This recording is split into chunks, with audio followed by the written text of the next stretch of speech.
North Carolinians. Ashevilleans. And she wants to talk to us about her son. So please, let's welcome her with a big round of applause. All right, let me start by asking you, what do we want? When do we want it? All right. I came because I've started a little nonprofit in memory of my son Mike, who was born on my birthday in 1974. And died on April 1st, 2008, and the cause of death was a lack of health insurance. Mike had a birth defect. That's a pre-existing condition. So when he needed the test for colon cancer, and they knew that it was a very good chance that he had colon cancer, they wrote in his record, "Patient needs a colonoscopy, but can't afford it." And then, the fourth time they wrote that, they added, "Will advise financial counseling."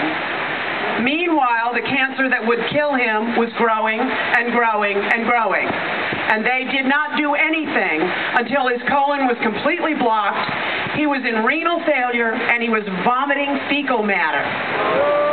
Which led to the joke for the 3 years he survived, "Oh, that tastes like crap." And he would say, "I'll be the judge of that."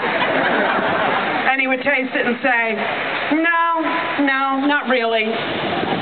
So he never lost his sense of humor, he never lost his love of life, and he lived his life until the last day. The night before he died, we were sitting in his room watching Star Trek and eating chocolate, and Mike turned to me and said, "Mom, I'm having a good time here." He was under 90 pounds by that time. He was 6 feet tall. He was confined to a bed in a small bedroom, and he was having a good time. And I figure if he can find joy in that moment, I can find joy in every moment. And so, for Mike, and I told him I would do this, I told Mike that people would know why he died and how he died, and I would not let his memory die.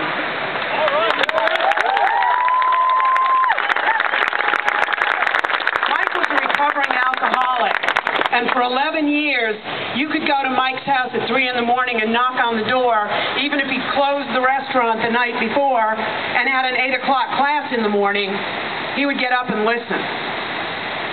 And people told me at his memorial service that he saved their lives. Again and again and again, people came and said, "He saved my life." And we couldn't save his, because we're too selfish as a nation. We've got this attitude that says, "I got mine, get your own." Well, no. We're going to change this. We are, because what do we want? And when do we want it? What do we want? When do we want it? All right. In the hour that we've been here, over 75 people have died, just like Mike, because they couldn't afford their diabetes medication, or they couldn't afford their high blood pressure medication, or they couldn't get to a doctor, they couldn't afford a colonoscopy or a mammogram. They had a pre-existing condition like acne, so that the insurance companies could toss them off their rolls and not treat them for cancer. This is what we have now. We have rationing. We have the worst kind of rationing you can imagine. It's time to stop this. It's time to become a moral nation. This is not about politics. It's not a political issue. This is a moral issue. Healthcare is a right. It's not a privilege. My son deserves that test. My son deserved to live. I deserve to have my son.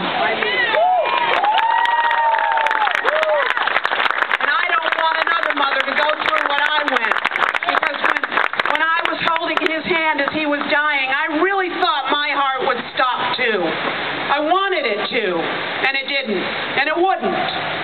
So here I am, and I'm not going away until every American has their right of health insurance.